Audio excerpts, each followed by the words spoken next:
Maziwa Mbeka ndiwe Ngamire anonzi Musinga Helen ana kuya kudakashora dare renyu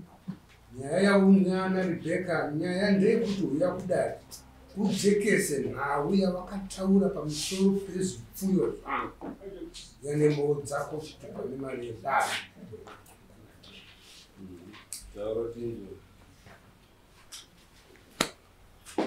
pamusoro yemambo pamusoro wakanga uri musi wa26 February gore rino ndakanga ndine kakomana kaifudza ng'ombe dzangu saka ndine imwe ng'ombe yangu yandakanga ndakatarisira kuti chero nguva ingangobereka saka musi wa26 ndakamuka ndichienda kwadhokota kunoonekwa ng'ombe nobva dzaenda kujana mukudoka ng'ombe yangu haina kuuya isina kuuya ndakafunga kuti seng'ombe ine zamu pamwe yaberekera kusango remangwana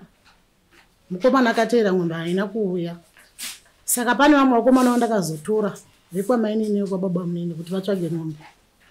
vakatenderera pese pavaedza kutsvaga ng'ombe havana kuiona ng'ombe yacho after 12 days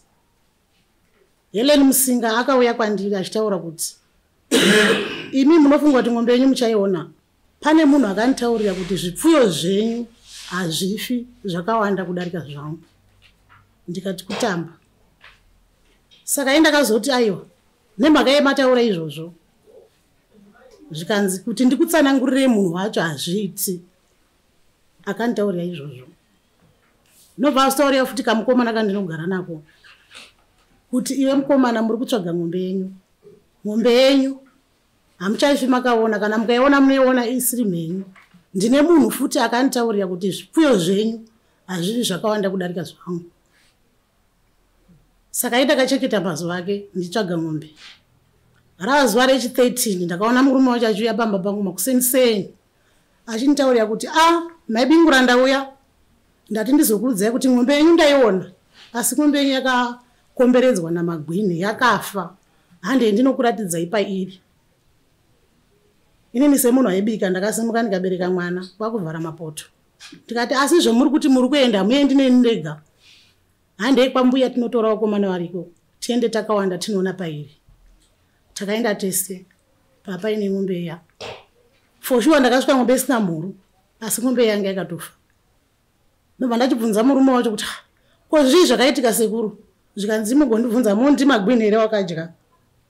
isu sevanhu vanga varipo takangocherechedza ng'ombe yanga yakangodhadurwa one side kuratidza kuti imbwa dziri kudya hatinamboona matsoka amagwini zvisitei inini zvakandiremera nemashoko aya akataura kuti zvipfuyo zvenyu hazvizvi zvakawanda ndakazoendawo kuna vamutwira ndichibva ndavataurira vamutwira vachibva vamudaidza kuti uya kuno utsanangure nyaya yako iye akakwanisa kutuka munhu angauya nesamoni kubva kuna vamutwira vamutwira vakati aiwa hazvinetsi kuti isu tigare pasi tichibvunzisisa nyaya iyi vanoramba kuti isisu hatitongwi kupi pamakoni tiri vekwamutasi saka vachiita zvavanoda ukacherechedzawo foshuwa zviri kuitika zvese vari free kuita zvavanoda zvakaipa zvizhinji ukada kuvatsiura vanoti isu hatitongwi kupi pamakoni tinotongwa kwamutasi sezvinei ndakazomubvunza futi mbuya nditaurirei kuti munhu akakutaurirai ndiani vakarambisisa zvachose kusvikira namanje saka ini zviri kundirwadza ndezvekuti zvimwe zvipfuyo zvacho zvandinazvo ndozvichengeta sei for sure zvina kuwanda mashure macho ndakatemerwa imwe ng'ombe maziso ichibva yafa imwe ikatemwa tsoro ichibva yafa mashoko ake akataura akabva andidudzira inini kuti magariro nemaitiro nemuromo wake dai aedza ake kunditaurira munhu wakamutaurira izvozvo for sure ndakaona kuti zvipfuyo zvangu hazvisi kuwanda ndere kuuya kuno rakasvika ndofunga pakamboita zvimwe zvipinganidzo kuzosvikira nhasi uno ndauya sekuri mutwira varipo vanokwanisa kundipupurirawo asi vanhu vacho vanongoita zvavanongoda nokuti hapana unokwanisa kuvataurira kana kuti chii madzisabhuku ariko anongotarisa vanhu vaita zvavanoda zvese zvese saka iye watova nefreedom asi chinondinetsa ndechekuti iye dai akwanisa kungondijekesera kuti ndione kuti zvimwe zvipfuyo zvacho zvichararama here kana kuti zvakamira sei. Munhu wakanditaurira inini kuti zvipfuyo zvenyu hazvisi zvakawanda dai andibudirawo pachena ndochinangwa changu.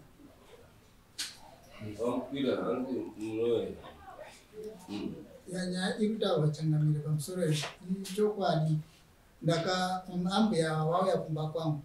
ndakanyora tsamba ndichida mai ava vakanga vatsanangudzira mashoko iwayo.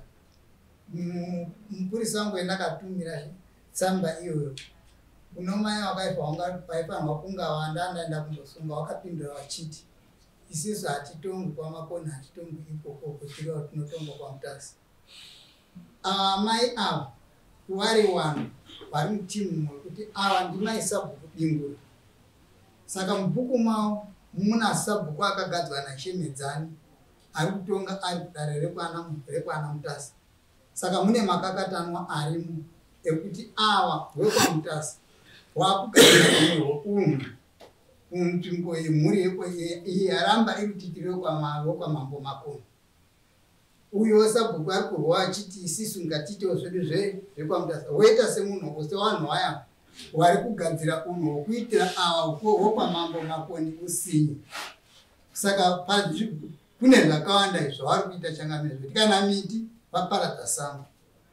waiwana vati tiri kupiwa masimba pamusana pokuti isusu tiri wekwamutasi saka tofanira kuita zvatiri kuda munzvimbo mamambo Makoni. Ndo mamiriro akaita nyaya yamaya. Nyaya yenyu I think palandi mune musati maenda mabhazi enyu anongangoi? Mabhazi edu ngekumatumbu. Ndichata lunch na1 takumbate na2 tifonere mambo Mutasi nenhau iyoyi so that pave nejekeso uye tikwanise kuvabatsira nyaya. Ndotenda changu. Nditondedzana wani. Seri kunobva sekuri mutyira nekwandinobva inini malifts anosiyana kwedu kuma 1-2 anenge akutosimuka. Nhasi kwakuchitonzi mambo Mutasi wane musangano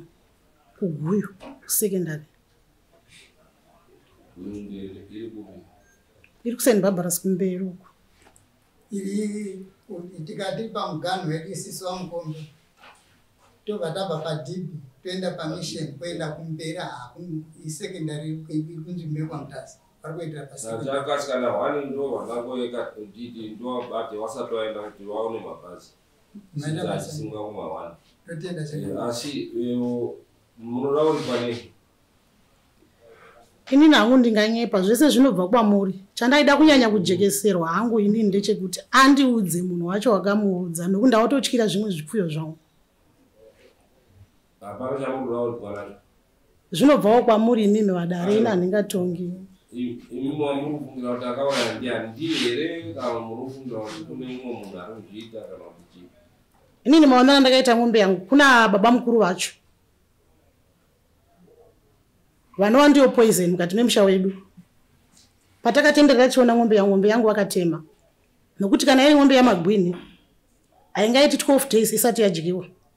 Magwini akabata chinhu 3 days 4 days unenge apedza. Saka pane zvakatetika pamwombe yangu nematemo andakaona mumusoro nenguva yatakazoona mwombe vakazoita kuti zvibude pachena asi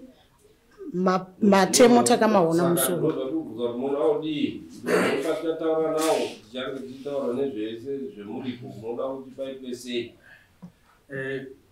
Mambo ipapo zvakutaura izvi vari kufungidzira asi tutonika nyangwe neni toona kuti iwo ndo vari muraketi yacho nyakutaura izvi varimo mukati vanoziva kuti mwombe dzenyu hadzitombokukuru vari kutotaura newari wega uko wachindokanganisa mwombe dzevamwe saka vauya kudaro varimo mumhosva iyoyo maiko vavo saka kuri kuipa vanofanira kutoa zvikureva kuti mai avo semunhu wachiri kunetseka kuti wazive kuti zvii zviri kuitika panapa pavo asi pamombe dzavo dzawatoruza mudanga haisisiri wani dzatowandisa wani ivo wacho vaita sei kuti wauraira asi ava havasati vasvika pokuti kubvunza kudokuda asina zvinotaurwa chimwe chechipiri ndechekuti kutema kwakaita ng'ombe yangu inini kudanga kwana baba munini kana kuti bwana mbuya kune dzimwe dzinotozikamwa ndo vari kutema nyaya dzacho dzikaenda nekumapurisa vane mumwe muitiro wavari kuita kwozouya hawana baba munini wangu gonongorerutsa kuti ndivana sekuru asi vari kutirwadzisa asi zvinhu zvese zvitozikamwa ndo vari kutema ng'ombe dzavanhu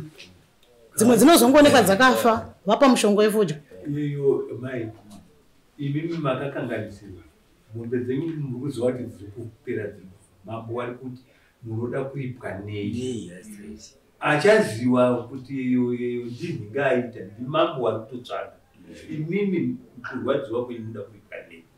ndozvekubvunza ndinhangu kurwadziwa kwangu ndaida kuti chekutanga kana zvichigona mari yangu yandashandisa ite sei handidzosere chechipiri kana zvichigona ng'ombe yanga ine zamu ndakaruza ng'ombe 2 tisingatarisiri dzimwe dzese dzemumashure umu asi zvingori pachena kuti ndo vari kuzviita anogona kundidzosera ng'ombe yangu nemhuri yacho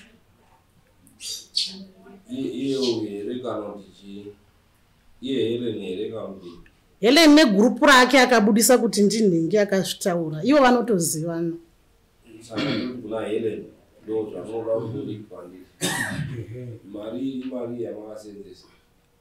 ndandakasenzesa pakutanga ndakabvisa $50 yekuvhurisa mafomu yebhazi musi wekutanga ndikabvisa $30 nhasi ndabvisa $20 plus 4 kuenda nekudzoka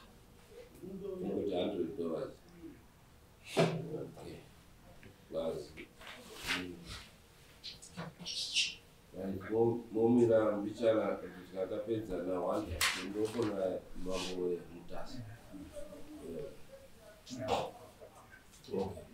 mazvita